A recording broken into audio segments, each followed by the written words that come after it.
नमस्कार मित्रांनो, ऑगस्ट 22 गुरुवार या दिवशी श्रावण महिन्याच्या कृष्ण पक्षातील संकष्टी चतुर्थी आहे।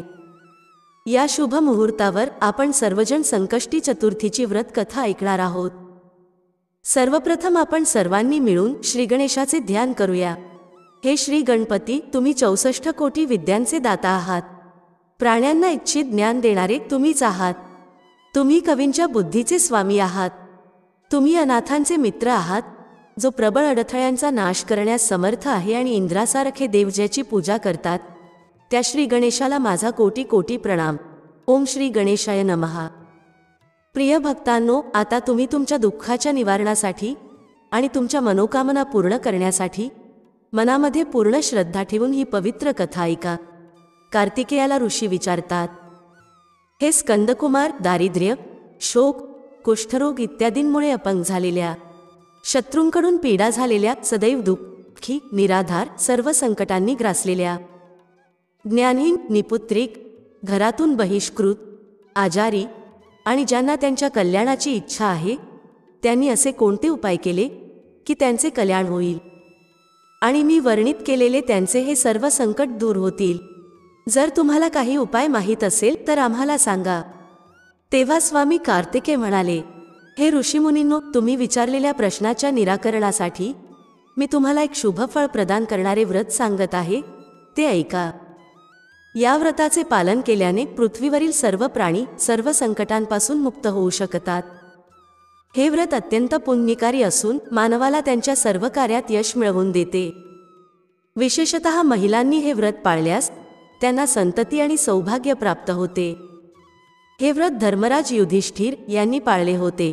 प्राचीन काळी जेव्हा धर्मराज राजा झाल्यानंतर आपल्या भावांसह वनात गेले होते, तेव्हा त्या वनवासाच्या काळात भगवान श्रीकृष्णांनी त्यांना सांगितले होते। युधिष्ठिराने भगवान श्रीकृष्णांना त्यांचे कष्ट निवारणासाठी विचारलेल्या प्रश्नाची कथा ऐका। युधिष्ठिर विचारतात, हे पुरुषोत्तम, असा कोणता उपाय आहे का ज्यामुळे आता वर्तमान काळात असणाऱ्या संकटांपासून आम्हाला मुक्तता मिळू शकते? हे गद्धधर, तू सर्वज्ञ आहेस, आम्हाला असा उपाय सांगा की आम्हाला भविष्यात कोणत्याही प्रकारचा त्रास होऊ नये।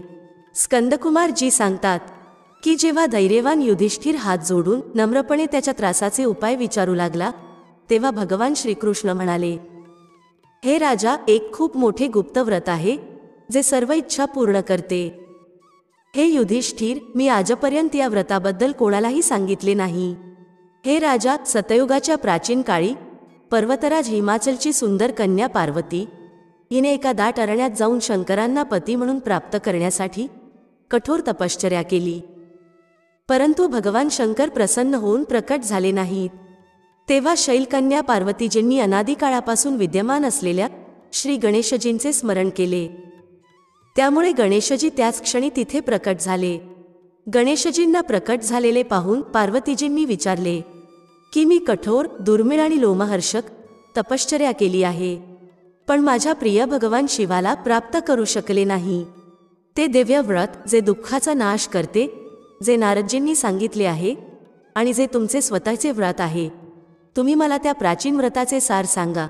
पार्वतीजींचे म्हणणे ऐकून तत्कालीन सिद्धिदाता गणेशजींनी त्या दुःखनाशक शुभ व्रताचे प्रेमाने वर्णन करण्यास सुरुवात केली। श्री गणेशजी म्हणाले, हे अचलपुत्री, अत्यंत पुण्यकारी तथा सर्व वेदनांचा नाश करणाऱ्या या व्रताचे पालन केल्याने तुमच्या सर्व मनोकांक्षा पूर्ण होतील आणि जे हे व्रत करतील त्यांना यश देखील मिळेल। श्रावण महिन्यातील कृष्ण पक्षातील चतुर्थीच्या रात्री चंद्र उगवल्यावर पूजा करावी। त्या दिवशी मनात संकल्प करा की चंद्रोदय होईपर्यंत मी उपवास करीन आणि गणेशाची पूजा करूनच भोजन करीन। यानंतर पांढऱ्या तिळाच्या पाण्याने स्नान करून माझी पूजा करावी। जर तुमची क्षमता असेल तर दर महिन्याला सोन्याच्या मूर्तीची पूजा करा। जर हे नसेल तर चांदी, अष्टधातू किंवा मातीच्या मूर्तीची पूजा करा। तुमच्या क्षमतेनुसार सोने, चांदी, तांबे किंवा मातीच्या भांड्यात पाणी भरून त्यावर गणेशाची मूर्ती ठेवा। मूर्ती आणि भांडे कापडाने झाकून 8 पाकळ्यांच्या कमळाचा आकार बनवा आणि त्या मूर्तीची स्थापना करा। यानंतर षोडशोपचार पद्धतीने पूजन करावे। भक्तिभावाने पूजा करावी। मूर्तीचे पुढील प्रकारे ध्यान करा, हे लंबोदर, चतुर्भुज, तीननेत्रवाले, सौंदर्याचे भांडार, प्रसन्न मुख असलेल्या गणेशा, मी तुझे ध्यान करते. हे गजानना, मी तुला आवाहन करते. हे विघ्नराजा, मी तुला नमस्कार करते. हे आसन आहे, हे लंबोदर, या पादुका तुमच्यासाठी आहेत. ओ शंकर सुवन, हा तुमच्यासाठी अर्घ आहे. हे उमापुत्र, हे तुझ्या स्नानासाठी पाणी आहे. हे वक्रतुंडा, तुझ्यासाठी हे आचमन पाणी आहे. हे शुपकर्णा, हे तुझ्यासाठी वस्त्र आहे. हे सुशोभित, तुझ्यासाठी पवित्र केलेला हा यज्ञ आहे. हे गणेश्वर, तुझ्यासाठी हे रोळी चंदन आहे. हे विघ्नविनाश, तुझ्यासाठी हे पुष्प आहेत. हे भालचंद्र, ही तुझ्यासाठी अगरबत्ती आहे. हे वामन, तुझ्यासाठी हा दिवा आहे. हे सर्वदेव, तुझ्यासाठी हा लाडूचा नैवेद्य आहे. हे देवा, हे तुझ्यासाठी फळ आहेत. हे विघ्नहर्ता, तुला माझा नमस्कार आहे. नमस्कार केल्यानंतर क्षमा प्रार्थना करा. अशा प्रकारे षोडशोपचार पद्धतीने पूजा केल्यानंतर विविध प्रकारचे प्रसाद तयार करून देवाला अर्पण करावे. हे देवी, शुद्ध देशी तुपामध्ये 15 लाडू बनवा. सर्वप्रथम देवाला लाडू अर्पण करा आणि त्यातील 5 ब्राह्मणांना द्या. आपल्या क्षमतेनुसार दक्षिणा द्या. चंद्र उगवल्यावर भक्तिभावाने अर्घ अर्पण करा. यानंतर स्वतः 5 लाडू खा. हे देवी, सर्व तिथींमध्ये तू सर्वश्रेष्ठ आहेस. तू गणपतीला सर्वात प्रिय आहेस. हे चतुर्थी, आम्ही दिलेला अर्घ स्वीकार कर. मी तुला नमस्कार करते. अशा प्रकारे चंद्राला अर्घ अर्पण करा. आणि लक्ष्मीचा भाऊ, क्षीरसागरातून जन्माला आलेला, हे निशा, करार, रोहिणी आणि हे शशी, मी दिलेला अर्घ स्वीकारा. अशा प्रकारे गणेशाला नमस्कार करावा. हे लंबोदर, तू सर्व इच्छा पूर्ण करणारा आहेस. मी तुला नमस्कार करते. हे सर्व दुःखांचा नाश करणाऱ्या, माझी इच्छा पूर्ण कर. यानंतर ब्राह्मणाची प्रार्थना करावी. हे द्विज, मी तुला नमस्कार करते. तुम्ही साक्षात देवस्वरूप आहात. श्रीगणेशाच्या प्रसन्नतेसाठी आम्ही तुम्हाला लाडू अर्पण करत आहोत.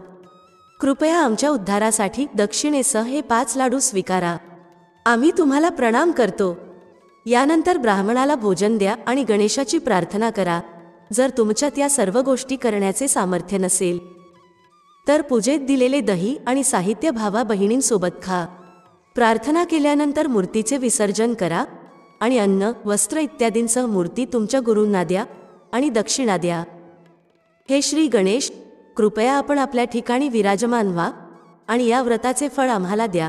हे सुमुखी, अशा रीतीने गणेश चतुर्थीचे व्रत आयुष्यभर पाळावे. आयुष्यभर करता येत नसेल तर 21 वर्षे करावे. एवढेही करणे शक्य नसेल तर 12 महिने उपवास करावा. वर्षभरात एवढंही करता येत नसेल तर वर्षातील 1 महिना उपवास अवश्य करावा. आणि श्रावण महिन्याच्या चतुर्थीला व्रताची सांगता करावी. जे लोक भगवान श्री गणेशाचे हे चरित्र ऐकतात किंवा कथन करतात त्यांना त्यांच्या सर्व कार्यात यश प्राप्त होते. सर्वांनी मिळून प्रेमाने म्हणा, विघ्नहर्ता सुखकर्ता श्री गणपती बाप्पा मोरया. आता चौथ मातेची कथा ऐकूया.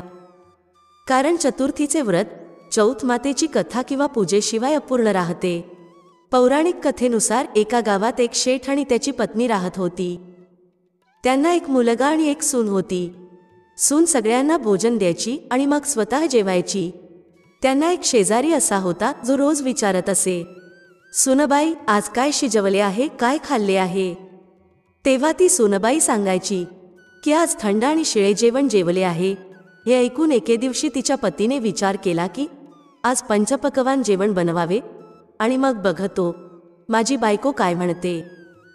नवऱ्याने विविध प्रकारचे पदार्थ बनवले आणि घरातील सर्व लोकांनी एकत्र बसून जेवण केले. आजही शेजारणीने विचारले असता सून म्हणाली, थंड आणि शिळे अन्न खाल्ले आहे. शेठच्या मुलाने विचार केला की माझी पत्नी असे म्हणते, यामागे काहीतरी कारण असावे. त्याने पत्नीला विचारले, तू रोज थंड शिळे खाल्लेस असे का म्हणते. आपण सर्वजण एकत्र बसून अनेक प्रकारचे चांगले चांगले अन्न खातो. तेव्हा त्याची पत्नी म्हणाली, आपण जे खातोय ते आपल्या वाडवडिलांची कमाई आहे. ज्या दिवशी तुम्ही घरी काही पैसे कमावून आणाल तेव्हा मला वाटेल की आज ताजे अन्न खाल्ले आहे. आता एके दिवशी मुलगा त्याच्या आईला म्हणाला की तो पैसे कमवण्यासाठी मोठ्या शहरात जात आहे. आई म्हणाली, बेटा, आपल्याकडे इतके पैसे आहेत की ते कधीही संपणार नाही. आईच्या नकारानंतरही मुलाने स्वतः पैसे कमवण्याचा ठाम निश्चय केला आणि निघताना पत्नीला म्हणाला, जोपर्यंत मी भरपूर पैसे कमावत नाही तोपर्यंत चुलीची आग विझू देऊ नकोस. एके दिवशी चुलीमधील आग विझली आणि तिला काळजी वाटू लागली की माझ्या नवऱ्याला काही झालं तर नसेल ना. मी लगेच शेजारून आग आणून चुलीमध्ये लावते. असा विचार करून बायको शेजाऱ्याकडे गेली, जिथे शेजारीन चौथ मातेचे व्रत आणि पूजा करत होती. शेजारी म्हणाली, थोड्या वेळाने ये आणि घेऊन जा. सुनेने शेजाऱ्याला विचारले, तू हे व्रत का करतोस? त्यातून तुला काय मिळते? शेजारणीने सांगितले की चौथ मातेचे व्रत केल्याने धन आणि लक्ष्मीची प्राप्ती होते आणि सर्व मनोकामना पूर्ण होतात. शेजारणीचं हे बोलून ऐकल्यानंतर आता सुनही चौथ मातेचे व्रत पाळू लागली. तिने भिंतीवर चौथ मातेचे चित्र काढले. त्या दिवशी तूप आणि गुळाचा चुरमा बनवून चंद्राला अर्घ अर्पण करून खाल्ला. असेच बरेच दिवस गेले. चौथ माता त्या सुनेच्या नवऱ्याच्या स्वप्नात गेली आणि म्हणाली, हे सावकाराच्या मुला, तू जागा आहेस किंवा झोपला आहेस? तुझी पत्नी तुझी खूप आठवण काढत आहे. घरी जाऊन तिची काळजी संपव. दुकान उघडून कंकू आणि केसर घेऊन बस. तुझे हिशेब चुकते होतील. आता चौथ मातेने जे सांगितले होते तेच घडले. त्याने घरी जाण्याची तयारी केली आणि धनदौलतीने भरलेली गाडी घेऊन निघाला. वाटेत एक मोठा काळा साप फणा पसरवून बसला होता आणि म्हणाला, आज मी तुला चावणार, तुला सोडणार नाही. आज तुझे आयुष्य संपले आहे. शेठचा मुलगा म्हणाला, आज चौथ माता माझ्या स्वप्नात आली होती आणि म्हणून मी माझ्या पत्नीला भेटण्यासाठी घरी जात आहे. माझी पत्नी तिथे खूप काळजीत आहे. तिला भेटल्यावर मी नक्की येईन. मग तू मला चावू शकतोस. साप म्हणाला, तू शपथ घेऊन गेलास तर मी तुला सोडेन, पण तू परत आला नाहीस तर तुझ्या घरी येऊन तुला चावेल. अशा रीतीने सापाला वचन दिल्यावर तो घरी पोहोचला आणि सर्वांना आनंदाने भेटला. आणि जेवण झाल्यावर तो दुःखी झाला. त्याच्या पत्नीने त्याच्या दुःखाचे कारण विचारले. पतीने तिला काळ्या सापाबद्दल सांगितले आणि सांगितले की जर मी त्याच्याकडे गेलो नाही तर तो घरी येऊन मला चावेल. बायको खूप हुशार होती आणि म्हणाली, काळजी करू नका, झोपा, मी काहीतरी करते. पत्नीने खोलीतील 7 पाट धुतले. तिने पहिल्या पाटावर वाळू, दुसऱ्या पाटावर अत्तर, तिसऱ्यावर गुलाबाची फुले, चौथ्या पाटावर कुमकुम केसर, 5व्या पाटावर पेढे लाडू, 6व्या पाटावर गदा आणि हार आणि 7व्या पाटावर दुधाने भरलेली वाटी ठेवली. अशा प्रकारे तिने 7ही पाट सजवले आणि ती बसली. मध्यरात्री होताच साप आला आणि पाटावर चढू लागला. पहिल्या पाटावर वाळू पसरलेली होती. वाळूमध्ये गेल्यावर तो म्हणू लागला की शेठच्या सुनेने मला खूप आराम दिला, पण मी माझ्या शब्दांनी बांधलेला आहे, म्हणून मी नक्कीच चावणार. अशा रीतीने साप 7ही पाटांवर आराम घेत होता आणि म्हणत होता की मी नक्कीच दंश करणार. साप खोलीत जाणारच होता तेव्हा चौथ मातेला वाटले की मी याला वाचवू शकले नाही तर पूजेवर कोण विश्वास ठेवेल. आता गणेशजी, चंद्रमाजी आणि चौथ माता यांनी त्याला वाचवण्याचा विचार केला. चंद्रमाजींनी प्रकाश आणला, चौथ माता ढाल बनली आणि गणेशजींनी तलवार घेऊन नागाला मारले आणि ढालीने झाकले. सुनबाई ही दमलेली असल्यामुळे झोपून गेली. जेव्हा दिवस उजाडला तेव्हा लोक मुलाला भेटायला आले, पण मुलगा आणि सून उठली नव्हती. खूप उशीर झाला होता म्हणून आई त्यांना उठवायला गेली. आईने 7ही पाटांवर सर्व काही पाहिले आणि ती खूप घाबरली आणि तिने आपल्या मुलाला आणि सुनेला हाक मारली. मुलगा आणि सुनेने उठल्यावर पाहिले की ढाल आणि तलवार पडलेली होती. आता त्यांनी ढाल उचलली तर तोच काळा साप मेलेला पडला होता. शेठच्या मुलाला आणि त्याच्या पत्नीला समजले होते की भगवान श्री गणेश आणि चौथ मातेने त्यांचे रक्षण केले. हे चौथ माता, तू ज्याप्रमाणे शेठच्या मुलाचे व सुनेचे रक्षण केलेस त्याच्याप्रमाणे सर्वांचे रक्षण कर. चौथ माता की जय. मित्रांनो, आजची कथा जर तुम्हा सर्वांना आवडली असेल तर व्हिडिओला लाईक आणि शेअर करा. कमेंटमध्ये ओम श्री गणेशाय नमः नक्की टाईप करा. भेटूया पुढच्या अशाच एका ज्ञानवर्धक व्हिडिओमध्ये एका नवीन चर्चेसह. तुम्हा सर्वांचे मनःपूर्वक आभार. श्री स्वामी समर्थ. जय श्री राम. जय श्री हनुमान. जय श्री कृष्ण. जय माता लक्ष्मी.